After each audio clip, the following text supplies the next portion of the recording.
Namaskar, myself Bipin Kumar Singh from Delta Academy. In the first video, I taught you the chapter about Sahib Alam और part 1 the lost spring का part 1 पढ़ाया था मैंने.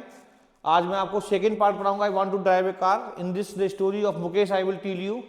मुकेश की कहानी बताऊंगा मैं कि मुकेश कैसे बेंगल मेकिंग इंडस्ट्री फिरोजाबाद में जिसका जन्म हुआ है, लेकिन फिर भी वो अपने जो लाइनेज है उसकी फैमिली की उसको तोड़ करके मतलब वो जो है क्या बनना चाहता है, मोटर मैकेनिक बनना चाहता है. ये अपने आप में एक बहुत बड़ी चीज़ है, बहुत बड़ा मतलब एक सोच है कि नई चीज़ को सोचना एक अपने आप बड़ी चीज़ होती है. तो मुकेश ऐसा ही है. मुकेश कहता है, Mukesh insist on being his own master.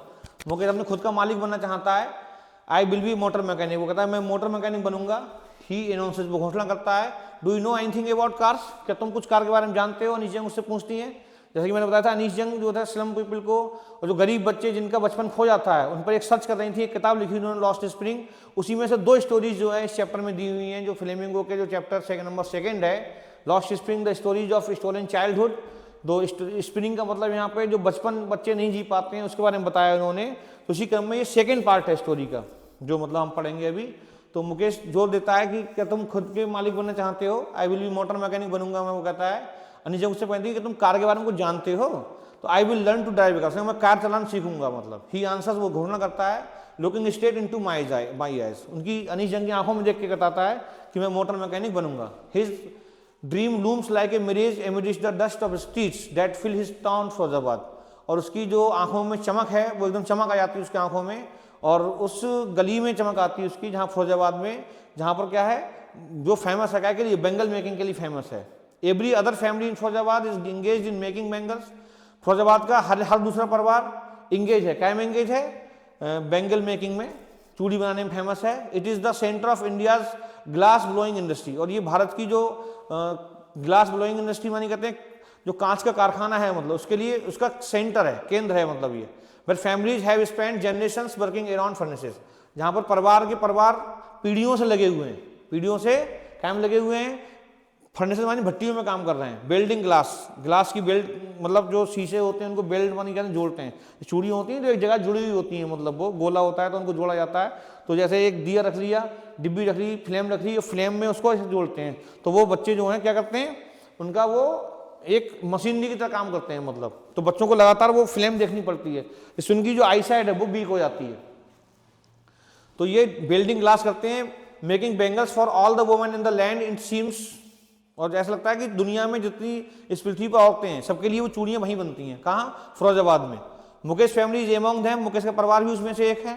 None of them know that it is illegal for children like him to work in the glass furnaces with high temperatures. और कोई ये नहीं जानता है कि ये हाई टेम्परेचर में, मतलब बहुत तेज गर्मी में बच्चे काम करते हैं वहाँ पर. कहाँ पर? डिंजी सेल्स में. इन डिंजी सेल्स मानी कहते हैं जो अंधेरी और बदबूदार और मतलब जो कोठरियाँ हैं वहाँ बैठे काम करते हैं विदाउट एयर. और वहाँ पर एयर और लाइट का कोई प्रबंध नहीं होता है. That the law if enforce, यदि वहाँ पर कानून लागू किया जाता है, would get him and all those 20,000 children out of the hot furnaces where they slog their daylight hours.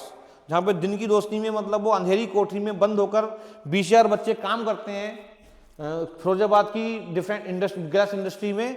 तो अगर कानून वहाँ पे लागू कर दिया जाए, अगर पुलिस छापा मार दे, तो वो सब बच्चे फ्री हो सकते हैं. क्यों? क्योंकि under the child protection act no child can work. Child labour is ban. कि चाइल्ड लेबर क्या है? बैन है. तो वहाँ से 20,000 बच्चों को स्वतंत्र कराया जा सकता है. Mukesh eyes beam as he volunteers to take me home. Mukesh मतलब मुझको बहुत चमक के साथ, बहुत जोश के साथ अपने घर पे ले जाता है. Viji proudly says is being rebuilt. और बताता है रास्ते में उसको कि हमने अपना मकान जो है नया बनाया है. रीबिल्ट क्या है? We walk down sticking lanes. हम बदबूदार मतलब गलियों से होकर गुजरे. चोक्ड विद गार्बेज, जो मतलब गलियां जो थी चोक थी, बंद थी. किससे? गार्बेज से बंद थी, कूड़े करकट से बंद थी. Past homes that remain hovels with crumbling walls. और वो मतलब हम लोग क्रम्बलिंग मानी कहते हैं टूटे फूटे दीवारों से होकर, दीवारें टूटी हुई थी. और वो घर जो थे कैसे थे? हॉबल्स मानी के कमजोर थे घर. बॉबरी डोर्स, कमजोर दरवाजे थे उनके.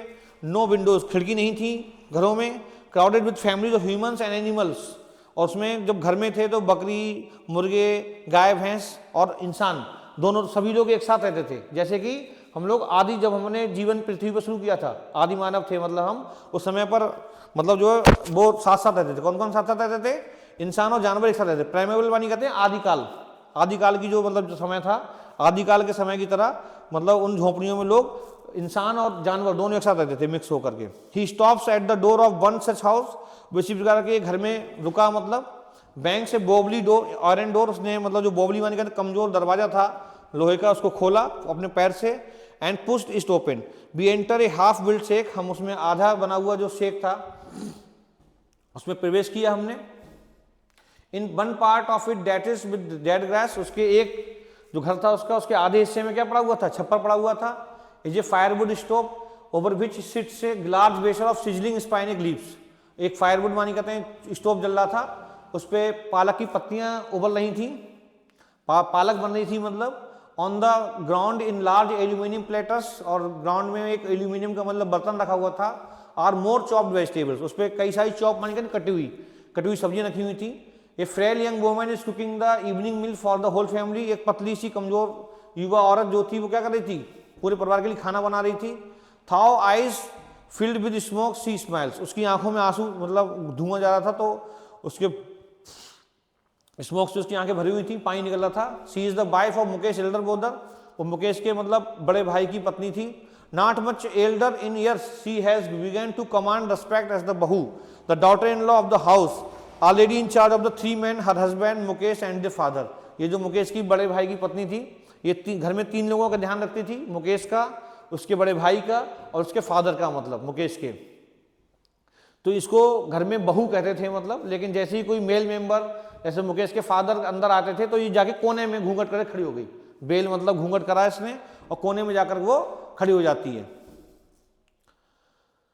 When the older man enters, the older man प्रवेश करता है, she gently withdraws behind the broken wall and brings her veil closer to her face, veil बन गया ना घूंघट, जैसे ही उसके फादर घुसते हैं तो घूंघट करके कोने में खड़ी हो जाती है वो लेडी जाके। In this case the elder is an improvised bengal maker, और जो in this case यहाँ पर जो बुजुर्ग आदमी होता है घर का वो क्या है, वो एक मतलब ट्रेंड मतलब जो है बेंगल मेकर है। Despite long years of hard labor, अपने लंबे समय की कठिन परिश्रम करने के बाद, फर्स्ट एज टेलर, उस आदमी ने पहले टेलर रूप में काम किया, देन ए बेंगल मेकर, फिर बंगल मेकर बना। He has failed to renovate a house, send his 2 sons to school, अब वो रिनोवेट घर नहीं कर पाया कभी, और अपने 2 बच्चों को क्या करा उसने, 2 बच्चों को स्कूल भेजने में असमर्थ रहा। All he has manage to do is teach them what he knows, और जो केवल वो करता था वो केवल उनको ये सिखा पाया the art of making bangles, अपने 2 लड़कों को स्कूल नहीं भेज पाया, लेकिन उसने अपने 2 लड़कों को चूड़ी बनाना सिखा दिया था। It is his karma, his destiny, says Mukesh grandmother, who has watched her own husband go blend with the dust from polishing the glass of Bengals। जो मुकेश की दादी हैं वो कहती हैं ये हमारा कर्म है, it is his karma, ये इसका कर्म है, ये मतलब भाग्य है हम लोगों का। और जो मुकेश के फादर को भी देखा था उन्होंने, दादा को देखा था अंधा होते हुए ग्लास बेंगल्स में पॉलिश करते हुए। Can a god given lineage ever be broken, कभी ये भगवान की दी हुई जो लीनीज है, भगवान की दिया हुआ मतलब एक प्रकार से सिस्टम है, भगवान ने हमको उसमें डाला है कि हमें बंगल मेकिंग ही करना है। इसमें अंधे हो जाते हैं, एक उम्र के बाद सब कुछ पता है, लेकिन उसके बाद हमको यही करना है, ये पता नहीं कब टूटेगा। Born in the caste of bangle makers, they have seen nothing but bangles, वो कहती हैं हम लोग बंगल मेकर्स की जाति में पैदा हुए हैं, हमने कुछ भी नहीं देखा है सिवाय बेंगल्स के। इन द हाउस, घर में बेंगल, इन द यार्ड, आंगन में bangle, in every other house, हर एक घर में बेंगल है, एवरी अदर यार्ड, हर एक आंगन में, एवरी स्ट्रीट इन फिरोजाबाद की हर गली में आपको चूड़ियाँ ही चूड़ियाँ दिखाई देंगी। स्पाइरल्स ऑफ बेंगल्स, चूड़ियों के गुच्छे, Sunny gold, paddy green, royal blue, pink, purple, every colour born out of the 7 colors of the rainbow, rainbow के जो 7 कलर्स होते हैं, हर कलर की चूड़ियाँ आपको वहाँ फिरोजाबाद में देखने को मिल जाएंगी। लाइन मॉन्स इन अनकेम्प्ड यार्ड, और जो लोगों घर हैं मतलब उनमें मॉन्स मान कर ढेर में पड़ी हुई हैं। Are piled of 4 wheeled hand carts, pushed young man along the narrow lanes of the shanty town, और वहाँ कभी कभी कोई उसको ले जा रहा है, कार्ट में ले जा रहा है, आंगन में मतलब जो है हैंड कार्ट से खींच रहे हैं, हर जगह आपको चूड़ी देखने मिल जाएंगी। And in dark hutments next two lines of flames of flickering, बच्चे जो हैं वहां पर क्या कर रहे हैं, बच्चे उस लाइट के आगे अपना जो क्या करते हैं, बच्चे उस लाइट के आगे लगातार जो है बेंगल्स को जोड़ रहे हैं, मतलब फ्लिकरिंग उससे।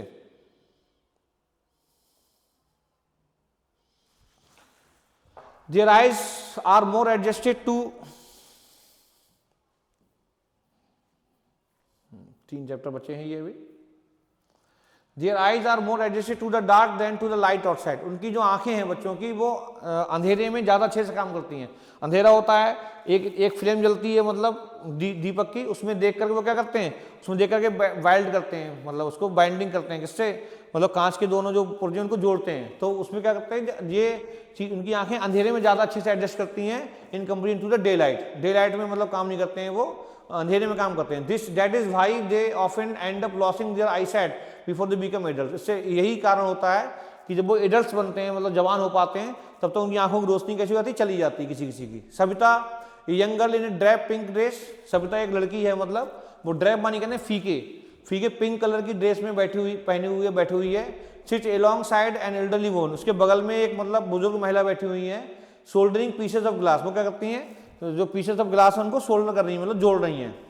As her hands move mechanically like the tongs of a machine, उनके जो हाथ हैं वो मशीन की तरह चल रहे हैं, जैसे मशीन चलती है वैसे टोंग्स ऑफ मशीन होते हैं, वैसे मतलब उनके हाथ काम करते हैं। I wonder if she knows the sanctity of the bangle she helps make, मैं सोचती हूँ कि क्या वो सैंक्टिटी मानेंगे पवित्रता, क्या वो उन चूड़ियों की पवित्रता को जानती है, जो सविता है कि उसको पता है कि चूड़ियाँ कितनी पवित्र तो होती हैं। क्योंकि हिंदू धर्म में चूड़ियाँ जो हैं क्या हैं, चूड़ियाँ जो हैं क्या हैं, एक सुहाग का प्रतीक होती हैं। जो लेडीज होती है मतलब हिंदू धर्म में, उसके लेडीज की सुहाग का प्रतीक होता है, मतलब पति अगर जिंदा होता है तभी महिलाओं को रंग बिरंगी चूड़ियाँ पहनना अलाउड होता है, मतलब तो ये सुहाग कहलाता है। क्या कहलाता है, तो ये कितनी सैंक्टिटी होती है, पवित्र होती हैं। तो सविता को शायद ये न पता हो कि वो जो चूड़ियाँ बना रही है वो कितनी पवित्र होती हैं। It symbolise an Indian women suhag auspicious in marriages, ये मतलब इंडियन वुमेन की सुहाग के प्रतीक हैं। और शादी के मतलब ऑस्पिशियस मानी कर शादी में इनकी भव्यता या पवित्रता को एक बहुत अलग इंपॉर्टेंस दिया जाता है। It will down on her suddenly one day when her head is draped with red well, एक दिन अचानक से उसका जो है जो लाल जोड़ा पहनेगी, वो लाल घूंघट काटेगी। Her hands dyed with henna, उसके हाथों में मेहंदी लगाई जाएगी सविता के।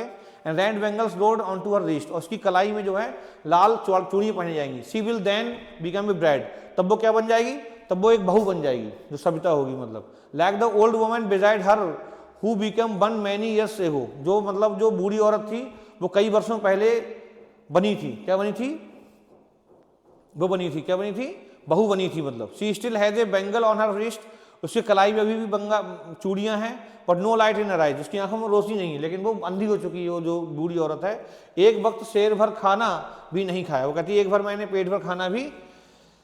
She says in a voice डेंड of Joy, जिसमें कोई आनंद नहीं था, बहुत नीरस बहुत उदास आवाज में वो कहती है कि एक दिन शेर भर खाना भी नहीं खाया। She has not enjoyed even one full meal in her entire life, उसने पूरे जीवन भर भरपेट खाना नहीं खाया और पूरी जिंदगी को चूड़ियाँ बनाई। That is what she has reaped, यही उसने कमाया था। हर हस्बैंड, उसके पति जो थे, an old man with a flowing beard, उसके पति जो थे वो उसकी दाढ़ी के साथ मतलब आदमी थे। आई नो नथिंग एक्सेप्ट, वो कहते हैं मुझे कुछ नहीं पता है, मुझे कुछ नहीं पता है, मैं कुछ नहीं जानता हूँ बेंगल्स के अलावा। All have done is make a house for the family to live in, मैंने जो किया है वो केवल क्या किया है, इस परिवार के लिए घर बना दिया रहने के लिए, बस, और मैं कुछ भी नहीं कर पाया जिंदगी जीवन में, अपने चूड़ियाँ बनाता रहा। हियरिंग हिम, उसको सुनने के बाद, one wonders if he has achieved that many have failed in their life time, उसको सुनने के बाद लगता था कि उसने कुछ ऐसा अचीव कर लिया जो बहुत सारे लोग जो हैं पृथ्वी के वो ऐसा नहीं कर पाते हैं, अचीव नहीं कर पाते। He has a roof over his head, उसके सर पर क्या है, छत कर दी उसने, तो ये बहुत बड़ा काम कर लिया, अचीवमेंट कर लिया। The cry of not having money to do anything except carry on the business of making bangles, not even enough to eat, rings in every home, तो ये बहुत बड़ा काम कर लिया उन्होंने, जो मतलब बेंगल मेकिंग करके।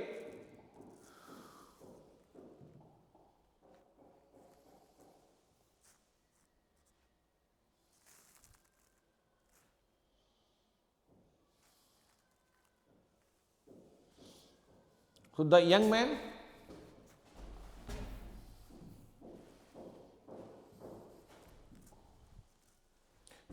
who the lament of their elders little has moved with time, it seems in Firozabad.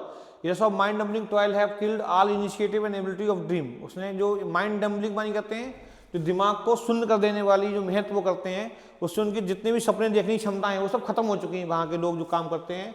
Y not organise yourself, तो अनीश जंग ने उनसे कहा कि तुम अपने लिए ऑर्गेनाइज कर लो, मतलब ग्रुप बना लो अपना, इकट्ठे हो जाओ सब और कोऑपरेटिव में तब्दील हो जाओ। I ask A group of young man who have fallen into the vicious circle of middle man, तो वो जो मिडिल मैन मानी कहते हैं, जो बिचौलिए होते हैं, उनके एक विशेष मानी कहते हैं बुरे, सर्कल मानी कहते हैं चंगल में फंसे हुए हैं, वो चक्कर में पड़े हुए हैं। तो उनसे उन्होंने कहा कि तुम लोग कोऑपरेटिव हो जाओ, इकट्ठे होके, क्यों विरोध नहीं करते इस चीज़ का, मतलब कोई तुमसे काम क्यों करा लेता है, बेंगल मेकिंग नहीं करना चाहता, कुछ और काम करो, सब्जी बेचो या फल बेच लो या मतलब कोई और काम करो, जरूरी बेंगल मेकिंग काम करने। लेकिन होता क्या है कि वहाँ के लोगों के जो फोरफादर्स होते हैं, जो पूर्वज होते हैं, वो बिचौलियों से पैसे ले लेते हैं। अब पैसे ब्याज के चक्कर में उनको वो काम करना पड़ता है, मतलब वो करना ही करना है, क्योंकि हर एक जो वर्कर है वहाँ पर उसके ऊपर कर जा रहा है, जो चूड़ियों काम में है, मतलब जो लोग men who trapped there forefathers, कहा कि ट्रैप जाल में फंसा लिया था फादर्स को और फोरफादर्स को, मतलब जो काम करने वाले मिडिल मैन होते हैं वो उनके फादर्स को 20,000 रुपये दे दिए, 10% का ब्याज लगा दिया।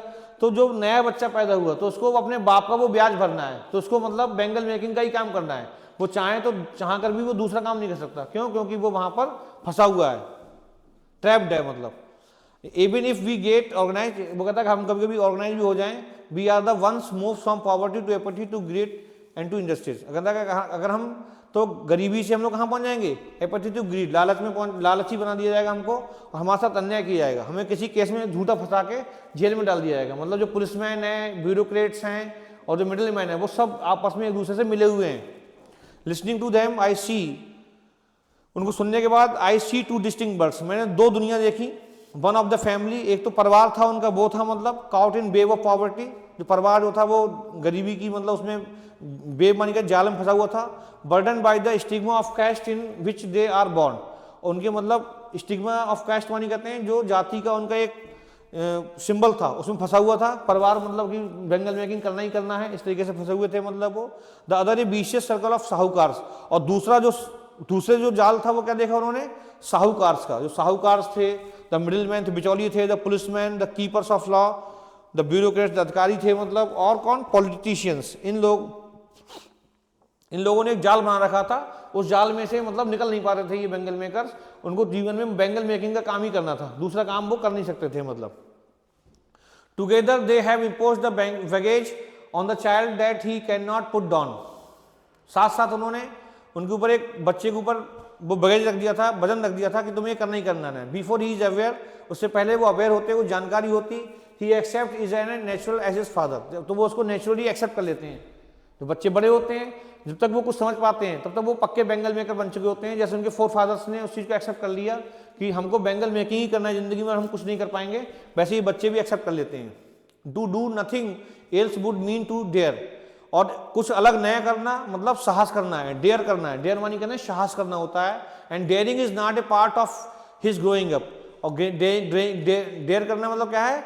पार्ट ऑफ ग्रोइंग अप, बड़े होने के भाग नहीं है। When I sense A flash of it in Mukesh I am cheered, जब मैंने मुकेश की आंखों में चमक देखी तो मैं खुशी हुई मुझे। I want to be a motor mechanic, he repeats. मतलब इस सिचुएशन के बाद भी इतना मतलब साहूकार्स, मिडिल मैन, फैमिली की लाइनेज है, इस सब के बावजूद भी Mukesh is thinking to be a motor mechanic. It is a very daring and very brave thing to think a different job other than bangle making Firozabad. Firozabad में बेंगल मेकिंग को छोड़कर कुछ और सोचना अपने आप में एक साहस भरा काम है, जो मुकेश कर रहा था। तो मुकेश बहुत बड़ी चीज काम कर रहा था। He will go to garage, वो गैरेज जाएगा एंड वहां सीखेगा। But the garage is a long way from his home, लेकिन गैरेज उसके घर से बहुत दूर है। आई विल वॉक, वो पैदल जाएगा। वो कहता है हिंसिस, वो जोर देकर कहता है do you also dream of flying a plane, क्या तुम हवाई जहाज उड़ाना चाहते हो? ही सडनली साइलेंट, तो शांत हो जाता है। नो ही सेज, वो कहता है स्टेयरिंग एट द ग्राउंड, जमीन की तरफ घूरते हुए। In small murmur there is an embarrassment that has not yet turn into regret, उसका जो एम्बरेसमेंट था वो अभी वो रिग्रेशन में नहीं बना था, नहीं चेंज हुआ था। ही इज कंटेंट, वो सहमत था। To dream of cars that he sees hurtling down the streets of the town, few aeroplanes fly over Firozabad, कुछ एरोप्लेन फिरोजाबाद से ऊपर उड़ते हैं। वो कहता है अपना प्लेन नहीं उड़ाना है मुझे, लेकिन मुझे मोटर मैकेनिक बनना है। तो मेरे चैनल को लाइक और सब्सक्राइब करें, मेरे चैनल को लाइक और सब्सक्राइब करें आप। और ये मतलब बहुत अच्छा चैनल डेल्टा एकेडमी, इसमें आपको सीरीज मिलेगी। अब जितने चैप्टर्स हैं सभी को मैं लाइन टू लाइन एक्सप्लेन करूंगा, और इस वर्ष लाइन टू लाइन पढ़ना बच्चों के लिए बहुत आवश्यक है। So thank you, thanks for watching me. Next video में मैं आऊंगा आपके साथ द डीप वाटर के साथ। डीप वाटर चैप्टर वो हम कंप्लीट करेंगे। थैंक्स, जय, नमस्कार।